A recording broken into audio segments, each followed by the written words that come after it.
my neighborhood for years without seeing it. Then one day, someone who knows my taste in beauty pointed it out to me. Now, every time I go by it, I get a little jolt of delight, both because the bench itself is wonderful and because someone I know sees it too. Oscar Wilde said, "We're all lying in the gutter, but some of us are looking at the stars." We can look for and find beauty in even the most unpromising circumstances, but it takes patience to be present, pay attention, and find something to appreciate. Here's an exercise you could try. Take a 20-minute stroll. Doesn't have to be anywhere special. Your walk back from the metro can be fine.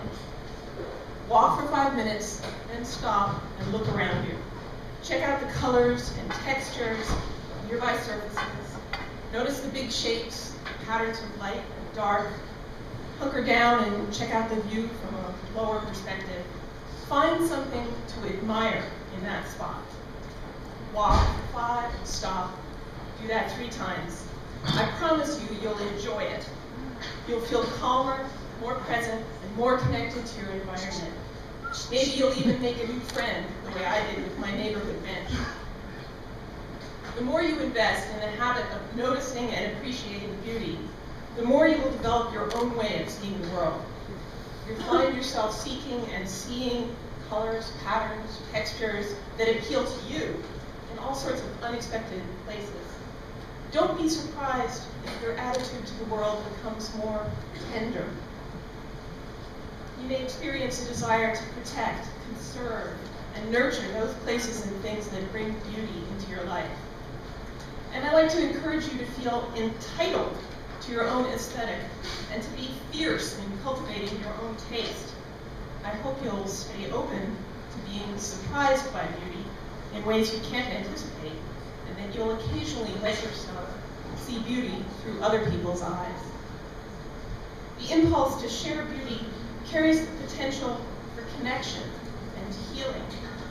This past September, I wrote on my blog, "If anything I produced ever truly made someone's life more bearable, if it ever lent strength or imbued meaning in the face of struggle or loss, that would genuinely be something beautiful."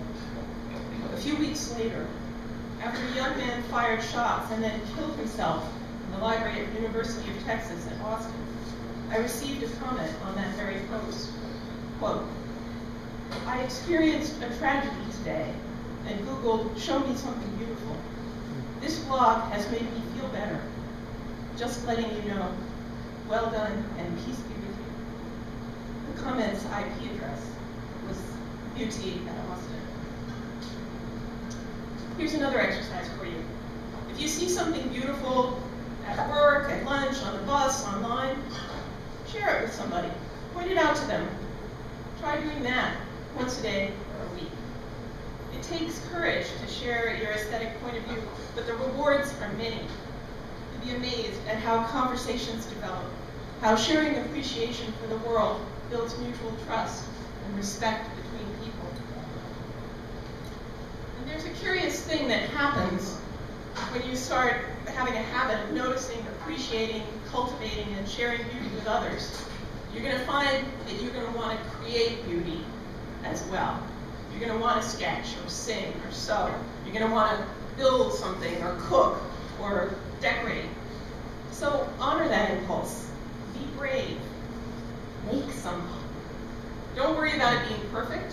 Don't even worry about it being good. Creativity all by itself, just making something, is a beautiful process. So here's a manifesto.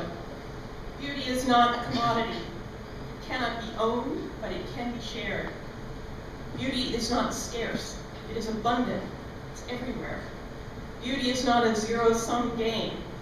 The beauty that I enjoy doesn't diminish anyone else's appreciation.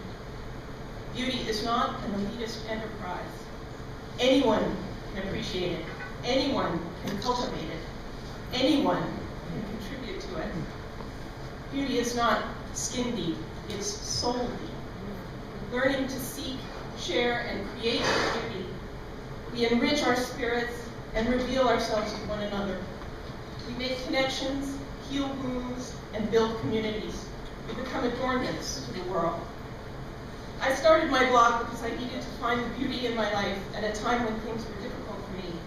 Day after day, I found one thing to celebrate and share with others. And gradually, my life was transformed. I wanted to make things. My daily photographs became raw material, and my business of artisan silk scarves, Kelbel, was born. In a very concrete way, beauty saved my life. And if you let it, it can save yours too.